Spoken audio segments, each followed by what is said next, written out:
Hi, welcome to Fertility Talks. I'm Mary Wong, founder of Alive Holistic Health Clinic, one of North America's leading wellness clinics, and I am the author of best-selling book Pathways to Pregnancy and your fertility mentor. Tonight, we are super thrilled to have Whitney here with us, Whitney Fessler from Jackson Hole, Wyoming, and she's an acupuncturist and she's pregnant with her own fertility story to share with you.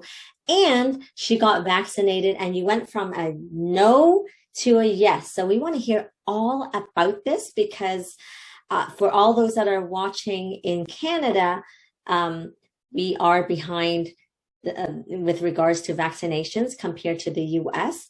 So Whitney here is in the US, and surely you can give us the scoop about what's happening, what's the scene, because most of your patients are fertility patients. Is that correct? Yeah, about 80%. So that gives us a lot of data on how people are responding to, and probably you might be able to give us insight on when people are getting vaccinated and if you have thoughts around that. But, of course, we want to start with you and your story first. Sure. Thanks so much for having me. So I have a 9-year-old daughter, and she was easy conception, easy pregnancy. And then we tried for number 2 a few years later, no luck. And so went through the whole kind of fertility gamut.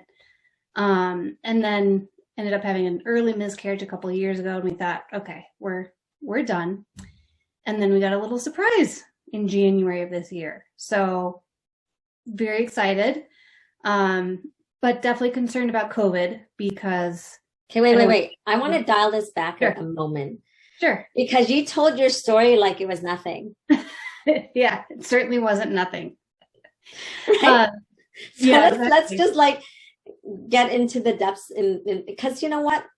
Most of the people that are watching are currently struggling or have had issues. And I think it's really good to be able to share what you have gone through. I know I have my own story, and hence I wrote my book, and I'm excited that you'll get to read it too. And but so we want to hear about your story. And sure. I think that maybe some of your patients might be watching this and they don't know about your story, right? Yeah, that's exactly right. I haven't shared it with many patients. So it's, we went through different tests and everything was normal. So we just thought, this is fine. I had one of my doctors early on said, you're super healthy and you'll be fine. So, with that, you just think, okay, well, it should happen. It should happen. Yes.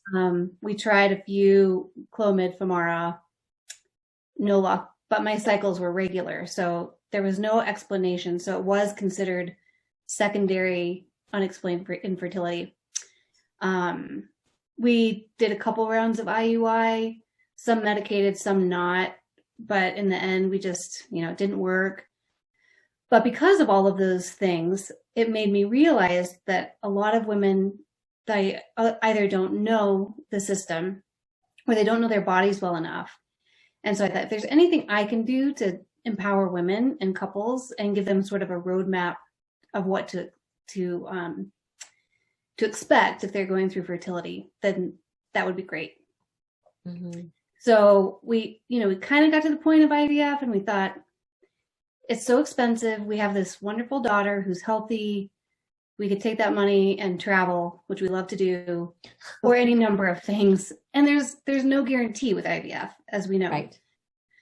So that was just a step too far for us. But I support anybody who's at that point, definitely. So meaning then, because you've been in practice for 9 years, mm-hmm. and you said your daughter is 9? Mm-hmm. So interesting, right? And now you're pregnant. Yeah. And so basically you were seeing patients while you were having issues conceiving. And I was in that same camp as well. And it's a challenging thing, right? To watch people go through their stuff while you're going through your own stuff. Mm-hmm. It's really challenging. And it was also beautiful because, that everybody's going through totally different things. And there's 2 people involved. And so you have, even if it's a sperm donor or no matter what the situation is, you have 2 sets coming in. And so, you can never compare yourself with another couple or with another woman or whatever, because everybody has different circumstances, Totally. especially with fertility. So it's so fun to watch, still is, to see the success, and I love it. I love what I do. I hear you. Yeah. Okay. So yeah, I mean, we could totally go off tangent because like I initially didn't want to tell my patients in fear of them responding negatively and judging me. But I'm so thrilled and glad that I did. And since then, it's like, oh my gosh, I just need to completely open up because, this is what it's about, being authentic and about sharing your stories, because stories hit people's hearts and it may provide hope. I don't know about you, but for me, I remember on several occasions where women said to me, how can you do this for a living when you're having issues yourself? And I said, actually, it's the opposite. It gives me hope and inspiration because I watch the women in their depths of despair, and then they transform and get out of it in whatever way they get out of it, right? Right. Whether it is inspirational. Sorry? It's very inspirational every day. Right? So, and that's what led me to writing this book, because I thought, gosh, there's so many different circumstances. I need to tell people stories and offer people hope because they were my source of hope. You are my source of hope, right? Absolutely. And it's, sorry. Yes. No, I just wanted to add, like, yes, it's so important. And I believe in the miracles, acupuncture and Chinese medicine, but that's the physical piece, but we want to tap into that yin nurturing piece that has us accept and breathe life through us. And that is so helpful through community and through stories and through, empowering and inspiring stories that are real. So anyway, for that's that worth. But we are talking about vaccine. So yeah, let's again go back to the beginning. You're in the camp of, I am not going to get vaccinated. Right. And even with my daughter, we've done delayed vaccinations with her. So she's had, most of her vaccines, and definitely the ones that are required. But even from the time she was an infant, we would delay those vaccines just a little. That's what we did as well. So it's not like we didn't buy into it at all. But we delayed it just because, of course, you do it so many all at once. Exactly. Yeah. So it just seemed if you give a few months of a break. So again, like we're definitely not anti-vax, but we definitely are cautious, I will say. And I had a pediatrician for her when she was an infant, and she would go through the list and say, okay, if you're going to the third world country, get this one. If you're at the swimming pool, get this one. If you're not, then if you start, let me know. So that was really helpful. And I felt like being informed and having that honest opinion was so important. So with the COVID vaccine, I love the science behind it. And I'm so proud of everybody who's worked on that so hard. But for me, I just felt like, well, we don't know the long-term effects on the kids. Yes. Which is an argument I see all the time. And so I thought, I'll just wait until after the baby's born. Right. And I was really adamant about it. Even though I'm a healthcare provider and I was eligible to get it in mid-February, I just thought, I'm not taking any chances. So it was a couple of weeks, and I just woke up one morning and I was like, I know the effects of COVID on pregnant women, and they seem to be getting worse. I mean, even a year ago, they were noticing a decrease of blood flow to the placenta. And it's gotten a lot worse since then, it seems like. Or there's, the study group is larger now because we have a lot more pregnant women who've had COVID. Right. So that was one, like, I feel like the risks are not worth it for me. And the risks of not getting vaccinated is not the risk of getting COVID. Oh, the risk, right. Okay.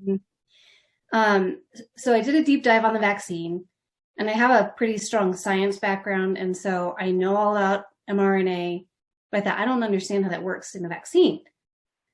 So I read about it, and the best way I could describe it to someone who maybe doesn't have a science background is like, it's basically a message to your cells to create this protein, the spike protein, that says it's like a be on the lookout, bad guy. You see this guy, get him. So you're not changing the DNA because it doesn't enter the nucleus, but you're giving the body a message. Mm-hmm. So, and the second vaccine, of course, is a sort of a test.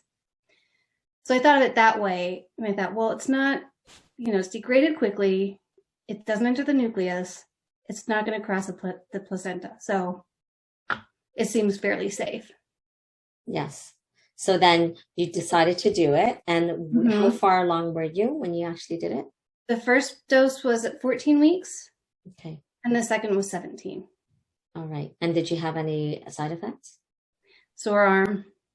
For both of them? The second vaccine was easier for me. I had a sore arm for about a day and a half versus 2.5 days for the first one. And did you get Pfizer or Moderna?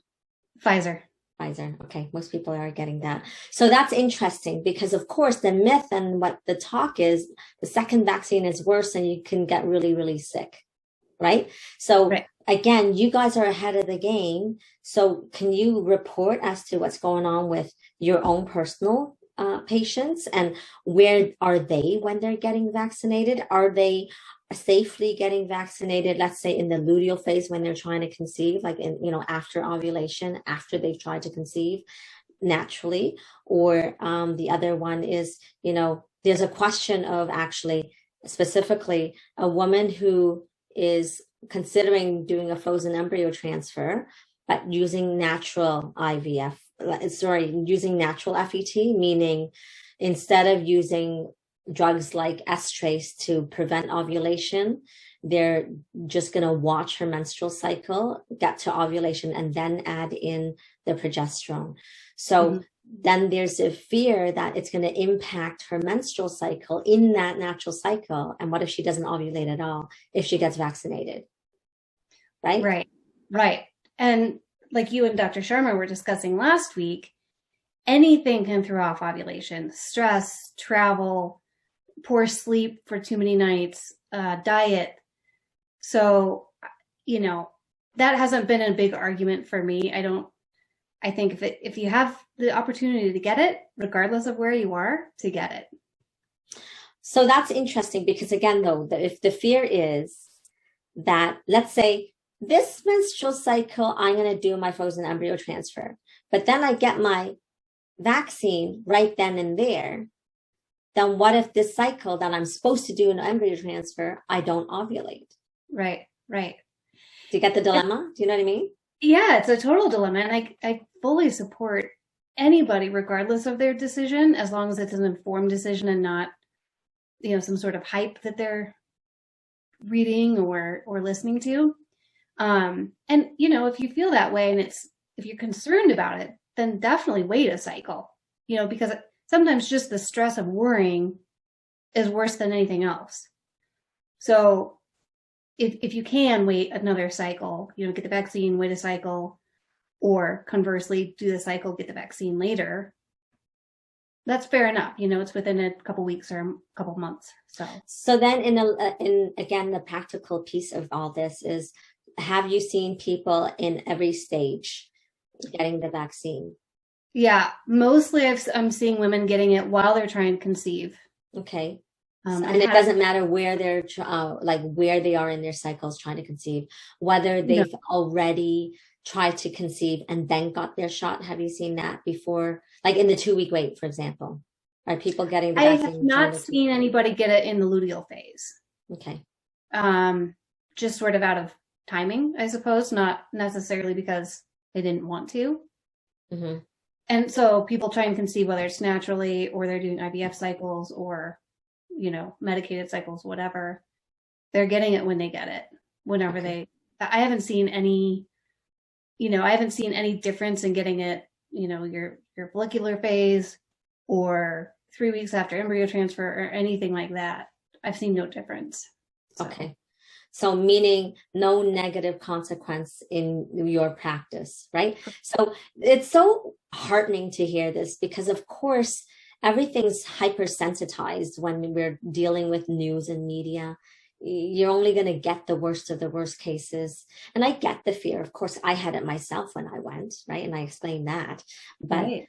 you know, because it's new and it's something, I don't even get the flu shot anyway. So it was like completely new to me. And so there was fear. And then I can just imagine that much more fear or more hesitation when there's a potential life or a little life brewing in front of you. Right. And then even, you know, postpartum, I had a lady that said, I'm not convinced. So I'm not going to name names, but there were two people that said, you know what, I'm not so convinced after the, you know, listening to Dr. Sharma speak, right? And that's totally fair too. And I think we might want to address that as well, if that's okay with you. Like, so there are, again, the news, you know, talk about people being at risk, and there are certain population that is more at risk than others. Mm-hmm. And we might lose sight of that when it comes to news and we just make a blanket statement that everybody's at the same risk. Any Right. comments about that? Yeah, absolutely. I definitely agree that there are some people who cannot get the vaccine. It's not safe for them.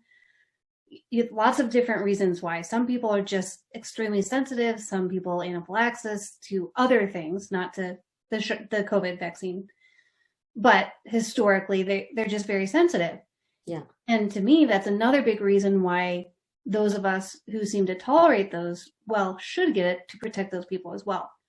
So whether they're pregnant or not, I think it's really important that, you know, this is a community thing. We're protecting each other. Yes, it is a community thing. And, you know, really great that you mentioned this, because I don't want to sound too cocky, but it might sound cocky. I'm like, you know what?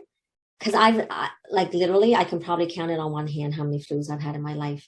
And so I think I'm actually the person that could be a carrier. So to me, I'm like, I'm doing it out of duty, out of responsibility. I get the vaccine so that I protect other people. I'm less worried about me than I am for others, right? Right. So, and everyone is in a different place. And then there are people that, you know, higher risk are those people that will take transit to work. And there's a lot of people that are privileged and driving cars and go from A to B and don't actually have much interaction with anybody. Right. Or service jobs. Jobs. Like Yeah. that. You have to protect those people. And, you know, I'm not sure, but if you see other people besides fertility, and I do, and I have elderly patients, I have people going through cancer treatment, I have, you know, a whole slew of different demographic. And so it's important to me that I don't carry it. And, you know, the more people who are vaccinated coming into my clinic, I feel so much safer. Mm-hmm. So again, some of those people cannot get vaccinated even if they want to. So yeah, and so, you know, being mindful of some of the thoughts around it, you know, some people literally say, I'd prefer to be a late adapter, and I don't go into work. I work from home. I don't go anywhere. The only place literally is like, I see you, Mary, right? It's like, right. I get my shopping done online, and I would get it delivered, right? So in that situation, I can see that it's much lower risk. You know, you're not partying it up, and you're not working in a factory with lots of people. So I can see the hesitation with good reason, right? And so at the end of the day, it's, you know, you just look at your risk and benefits ratio and then come up with the answer for yourself. And if it's not now, maybe later. So some people will say, Mary, I'll feel safer after I get pregnant in, you know, second trimester. And, you know, like it is what it is. Like, even though we say, gosh, likely not much of a risk at all. But you got to also feel comfortable, right? And, you know, quite frankly, being pregnant is a risk. Yes. In non-COVID times. Yes. So, you know, which is another reason why I wanted to get the vaccine, is because I have a close friend who got COVID pretty mild, but that was 5 months ago. And she's still short of breath. She's very fit. She's very active. She still gets shortness of breath. She still has some, you know, fuzzy head. Her lungs burn when she's active. And I thought, I don't want that anyway.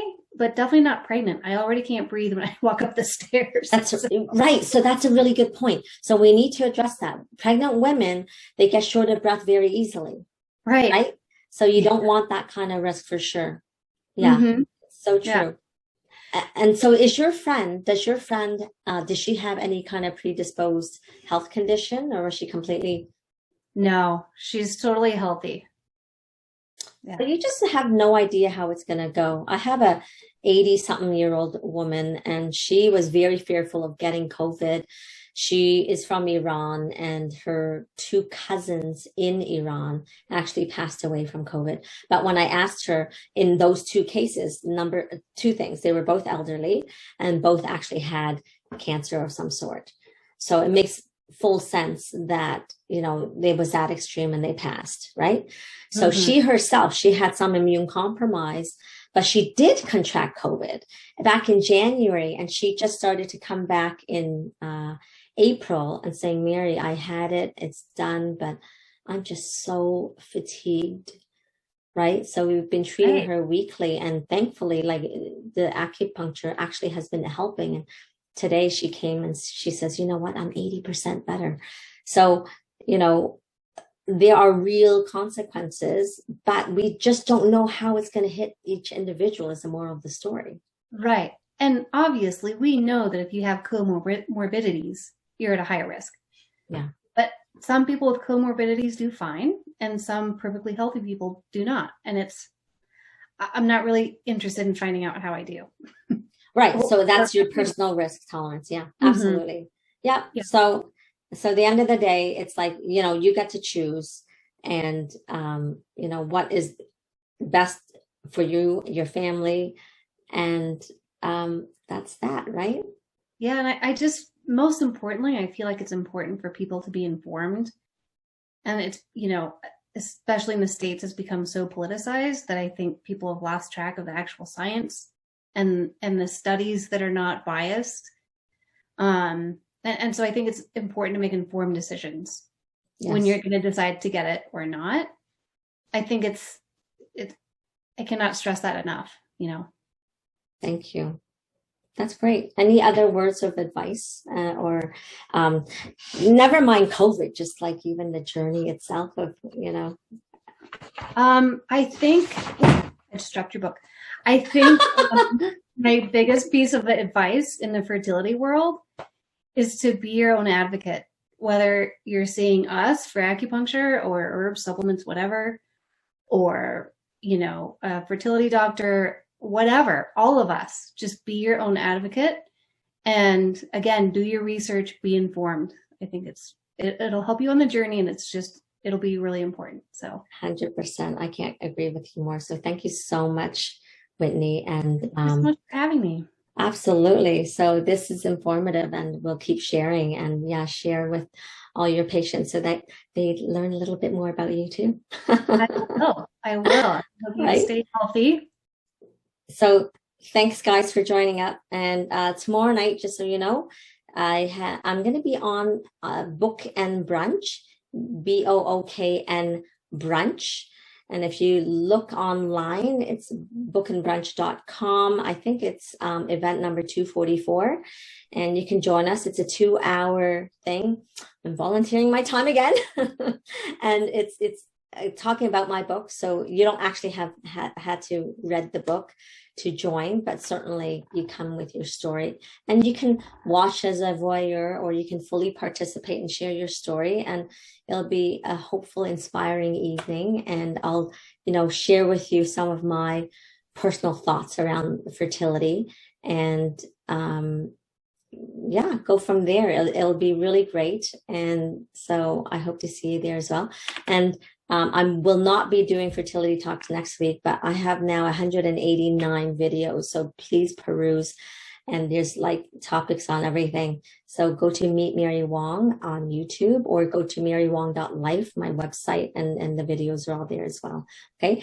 Thank you so much again, Whitney. And so cool to, connect. Oh, and very quickly before you run away, it's like we met via this group that we're a part of, which is the American Board of Oriental Reproductive Medicine. So it's like a stellar group. So if you're in the States and you're in Jackson Hole, you must see Whitney, because the caliber of the knowledge in both Eastern and Western medicine is, it's of the highest of standards. So I really acknowledge you. So thank you for being here.